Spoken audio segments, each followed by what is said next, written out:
Continuando nosso estudo sobre as coleções em Python, hoje nós vamos ver as tuplas. A gente viu nas últimas aulas aí as listas, que são uma coleção ordenada e modificável de elementos. Então, a tupla, a principal diferença com relação a uma lista é que ela é uma coleção também ordenada, só que ela é imutável. Ela também permite membros duplicados, assim como a lista, mas a principal diferença de uma tupla para uma lista é a imutabilidade dos elementos dela. Tá? Então, nós vamos abrir aqui o notebook para a gente estudar as tuplas. Eu estou usando aqui o Jupyter Notebook mesmo, não estou usando o Colab hoje. Tá? Então, dá um pouquinho diferente aqui a aparência aqui do layout. Então, como que a gente cria uma tupla? Uma tupla a gente pode criar de duas formas. Ou você cria uma tupla vazia usando os parênteses vazios, tá? Vou colocar aqui como que era uma lista vazia. Uma lista vazia, a gente usava os colchetes, tá? E a tupla a gente vai usar os parênteses vazios aqui. Ou você cria assim, ou você cria, aqui lista vazia 2, chamando o construtor da classe tuple, tá? Da classe tuple. Vou criar. E agora, vamos verificar o tipo de dado que acabou de ser criado. Type de tupla vazia, é da classe tuple. Né? Se você fizer aqui type de tupla vazia 2, também é da classe tuple. Vamos verificar uma outra forma, né, da gente verificar o tipo de dado aqui, né, o tipo de informação que a gente tem, é usando o método isInstance. IsInstance vai verificar para nós se essa variável tupla vazia 2, aqui no caso, se ela é uma instância da tupla, né? Então, o que a gente passa para essa função? Olha, isInstance, aqui o nome da variável, né, do objeto que a gente quer verificar se é daquela instância, e aqui eu quero verificar se esse tupla vazia 2 é da classe tuple. Então, ele vai retornar verdadeiro para nós. Vamos supor que eu errei aqui, e aí eu quero verificar se tupla vazia 2 é da classe list. Ele tem que retornar um falso para nós. Tá? Vou colocar aqui tuple, é o nome da nossa classe. Verdadeiro. Assim como na lista, a gente tem aqui o método, né, a função len, para verificar qual o tamanho da nossa tupla. No caso aqui, tupla vazia, 0 elementos. Agora nós vamos criar tuplas com elementos. Então, vou criar aqui a tupla 1, com vários elementos inteiros. Pode ver que tem elementos duplicados.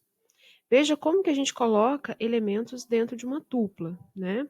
Aqui na tupla vazia, a gente usava o parênteses sem nenhum elemento dentro. Aqui, a gente já vai criar elementos. Então, os elementos ficam aqui, todos separados por vírgula, mas circulados aí por parêntese. No caso da lista, era por colchetes, tá? A tupla 2 aqui, eu tenho vários elementos inteiros. Depois eu tenho uma string como um elemento dessa tupla. E depois eu tenho uma outra tupla como elemento dessa tupla.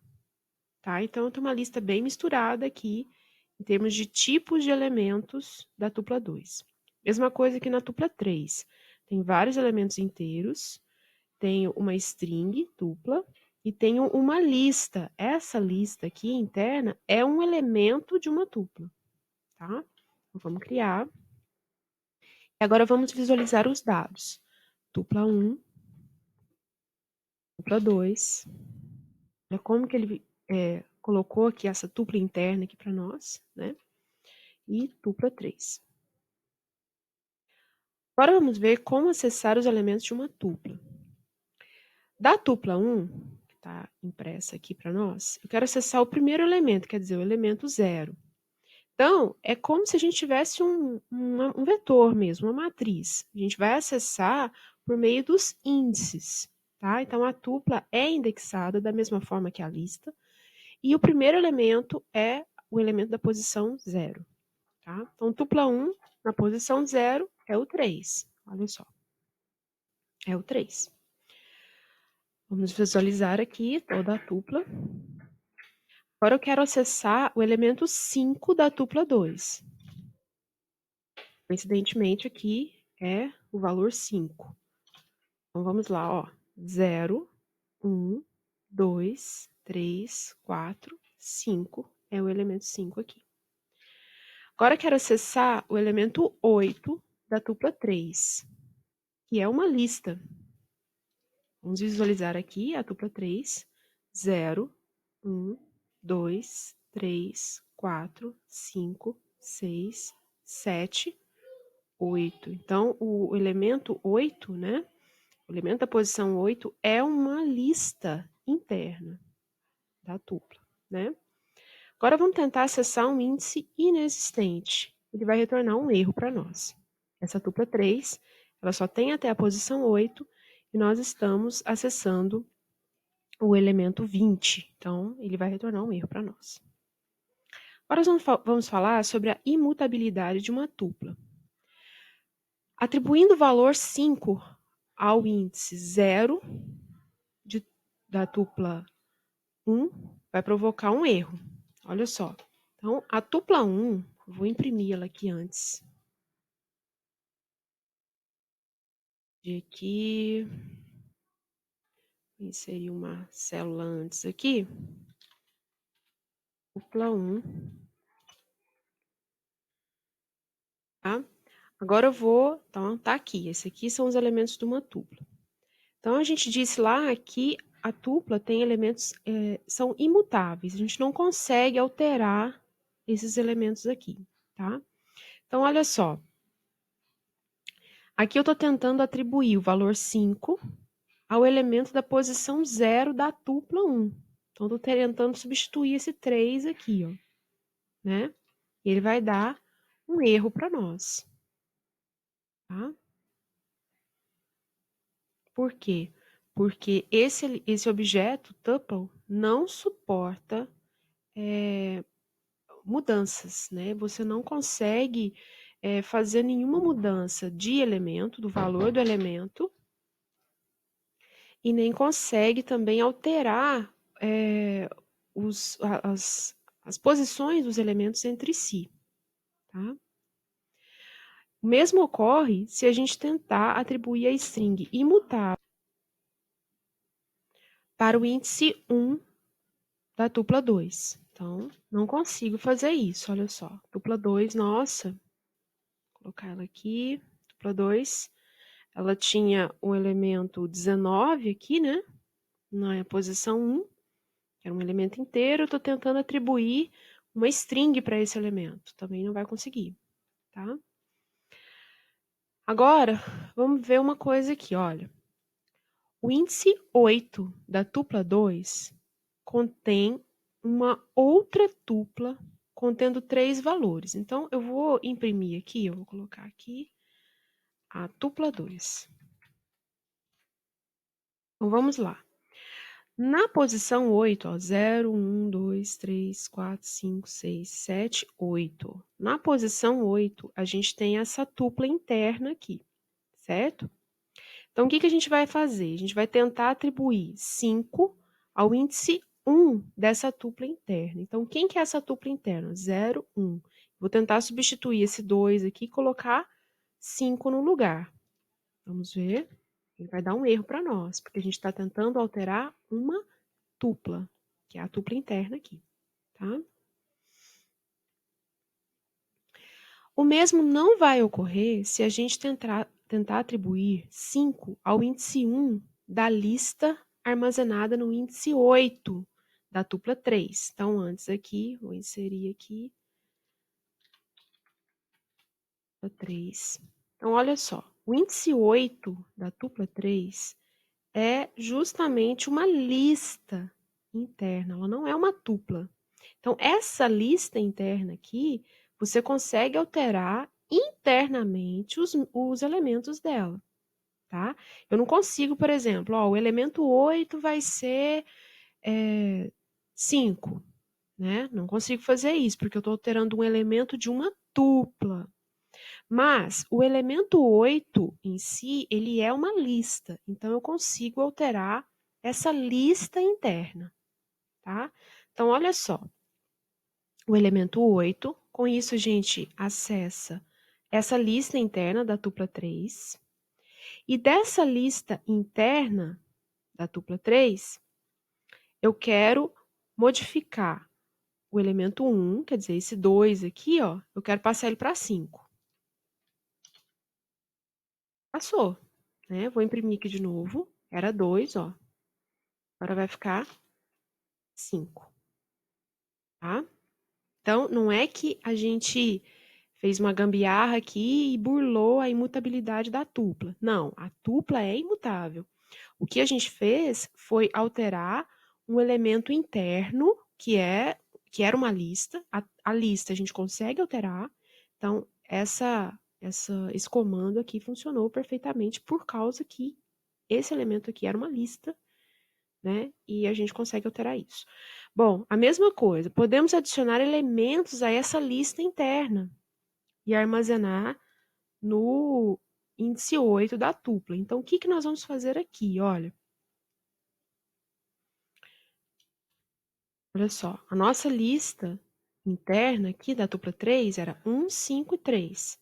Agora a gente vai adicionar, ou seja, a gente vai usar aquela extend, lembra do extend da lista? Então, nós vamos estender essa lista interna, é uma lista, né? E vamos colocar 4, 5, 6 nela, olha. 1, 5, 3, 4, 5, 6. Tá? Imprimir aqui de novo. Então, esse extend aqui é da lista interna, porque com esse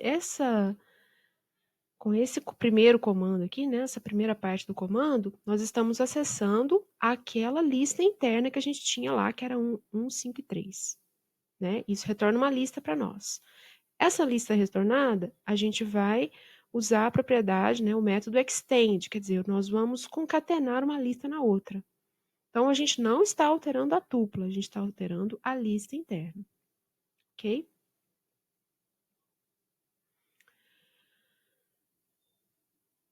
Bom, agora, mantendo a característica da imutabilidade, a gente não pode substituir a lista do índice 8 por outra.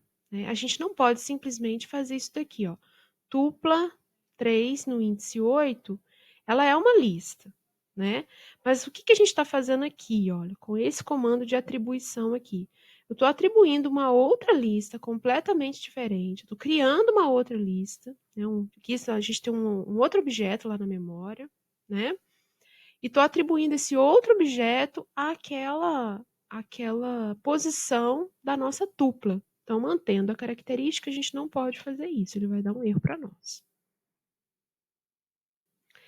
Agora vamos ver os principais métodos de um objeto tupla. Então, a gente consegue, com o método count, contar quantas vezes um determinado elemento aparece na tupla. Então, eu vou imprimir aqui, ó, a lista. Ah, tá aqui embaixo, né? Deixa eu tirar essa célula que eu coloquei aqui.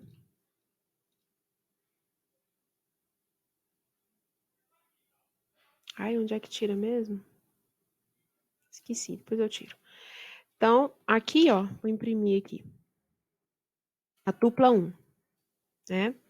O elemento 3, olha, ele aparece 2 vezes na lista. Então, utilizando o método count, a gente consegue contar quantas vezes esse elemento no parêntese aqui, né, o parâmetro do método, quantas vezes ele aparece na tupla.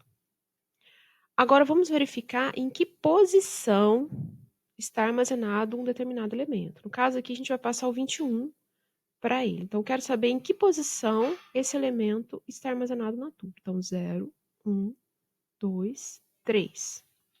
Tem que aparecer 3 para a gente, certo?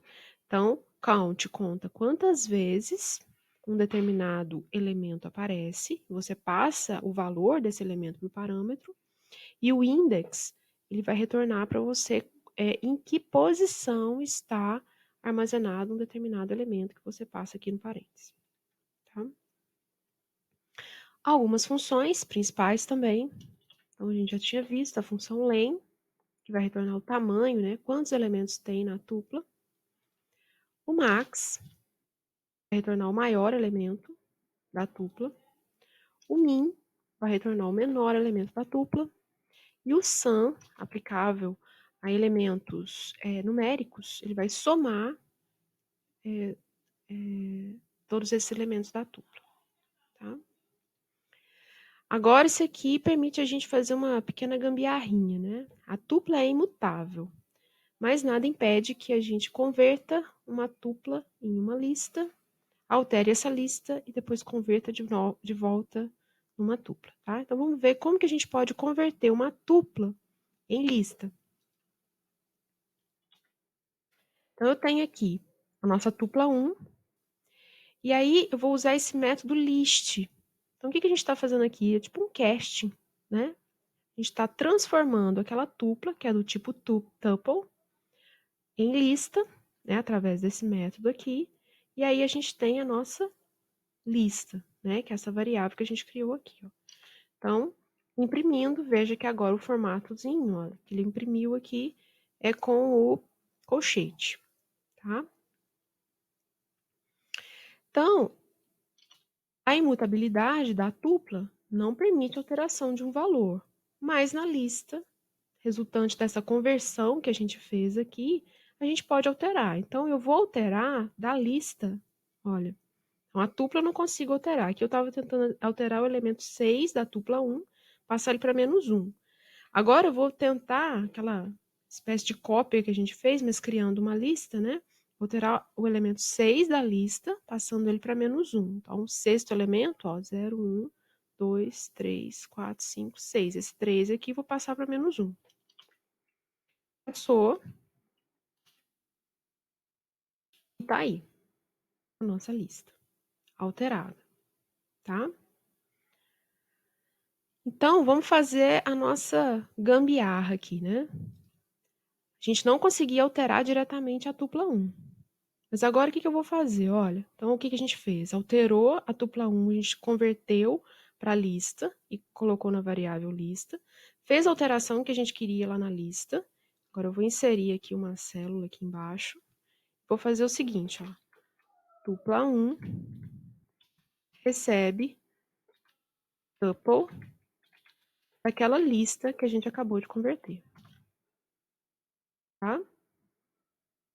Seria uma célula aqui embaixo. Tupla 1. A gente alterou a nossa tupla 1, né? Alterou com gambiarra, né? Mas ela tinha um 13 aqui e a gente passou isso para -1. Fazendo essa conversão e reconversão da tupla em lista e depois da lista em tupla.